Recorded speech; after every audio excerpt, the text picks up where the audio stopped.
We're coming on the air this morning with breaking news from Dayton, Ohio, a second mass shooting in the United States in less than 24 hours.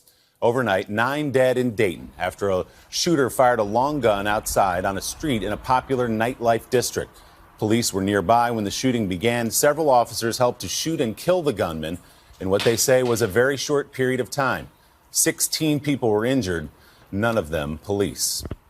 That comes on the heels of Saturday's mass shooting at a crowded Walmart in El Paso, Texas, which left 20 dead and 26 injured. The 21-year-old gunman in police custody. Officials say they're investigating an anti-immigrant document which may have been posted by the shooter.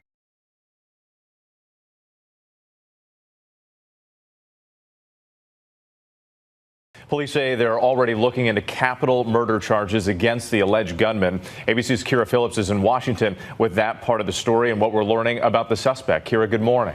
Good morning, Whit. Well, witnesses described the gunman as walking towards the Walmart calmly and confidently, as if on a mission. And now investigators are working to determine, as you know, what motivation was driving that mission. It's unclear if he's cooperating with law enforcement right now, but authorities say that the interview process is still ongoing and that they're searching his house and social media history for answers. As you've heard earlier, sources are telling us that his goal was to, quote, shoot as many Mexicans as possible. So the possibility, Whit, that this massacre was racially motivated certainly is a leading theory for investigators right now.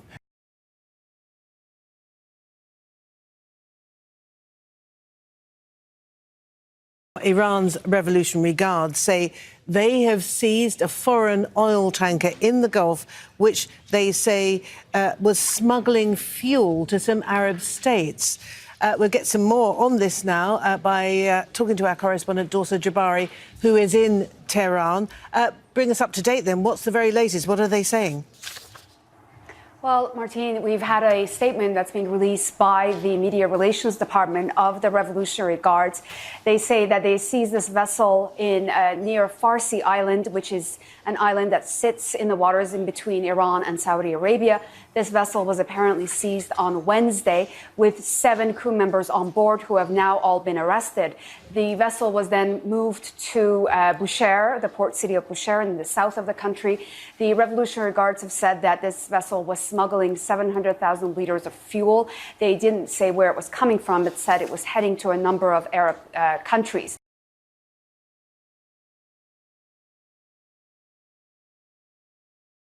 These protesters are trying to get into police headquarters in the western French city of Nantes. They're met with water cannon and tear gas.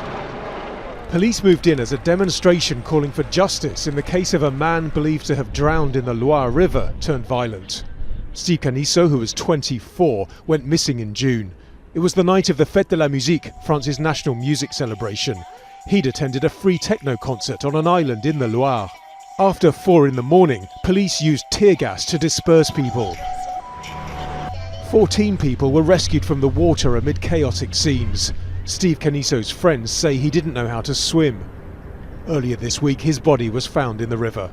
The local public prosecutor said his office was starting a manslaughter investigation, something the Interior Minister welcomed on Friday.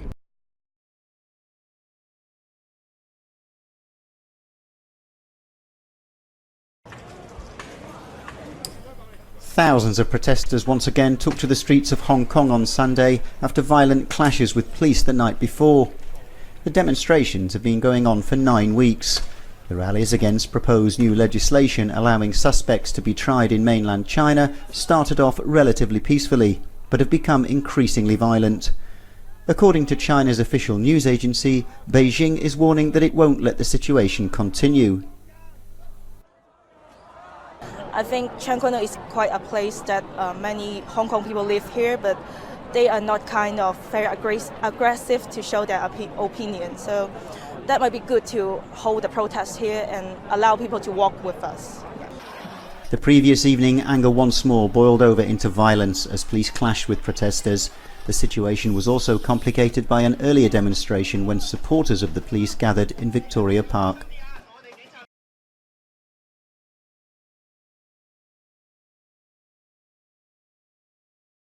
That a teenager has been arrested on suspicion of murder after a 6-year-old boy was thrown from a 10th floor viewing platform at the Tate Modern Gallery in London. The child was airlifted to hospital in a critical condition. Police say there's nothing to suggest that he and the suspect are known to each other. Well, our reporter Ali Fortescue is at the Tate Modern for us this evening. Yeah, so it was about 6:40 this afternoon that the Metropolitan Police were called here to the Tate Modern to report that a 6-year-old child had been thrown from a height. Now, as you say, police say that child is now in a critical condition. The air ambulance were here earlier. The child was treated at the scene before being taken to hospital. Now, police say that the child fell from the 10th floor viewing platform, which you can see right at the top of the Tate Britain behind me, and police say that he was then found on the 5th floor roof. People on Twitter have said that they saw a child trapped between the two buildings.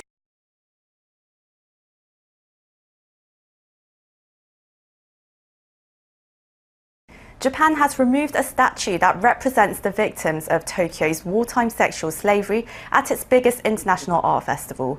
Japanese media outlets and artists have slammed the move, calling it unacceptable and a violation of the freedom of expression. Our Kim Dani has more. Japanese officials have removed a statue representing the victims of Japan's wartime sexual slavery.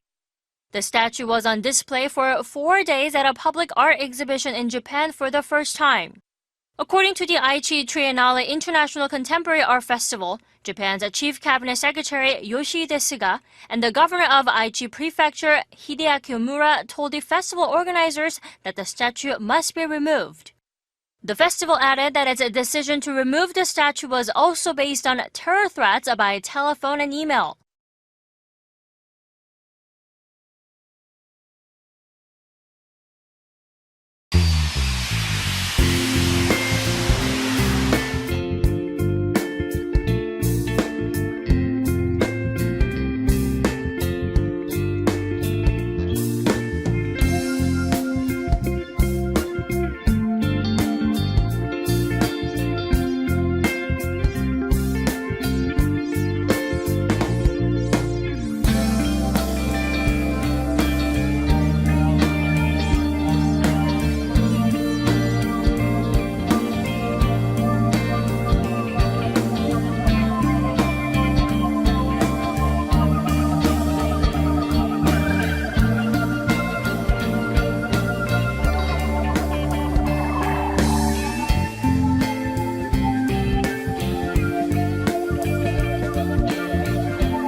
هو عشان بنوريكم قطعة أثرية فريدة.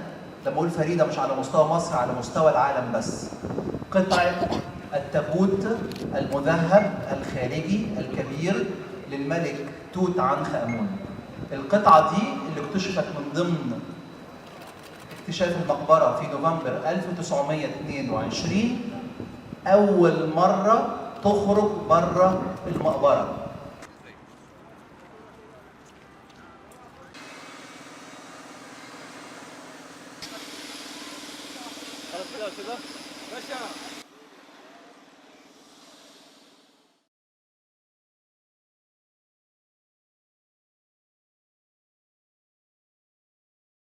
Anthropologists are abuzz with the discovery of a large rock art site.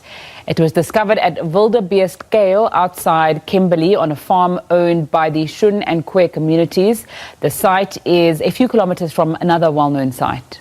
Community members discovered the site, awash with ancient rock art, believed to be messages or warnings to nomadic sand tribes, opening a new window into their lives. There are some really fantastic engravings here. So we need to record it, and that's something where we can involve the community and possibly involve some students as well. So there are some problems here in that there are some existing water reservoirs which were built, I think, in the 1980s or earlier, and they will have had some impact on the site. The discovery is still fresh, and anthropologists and community members are still negotiating on how they can incorporate this into the current tourism route.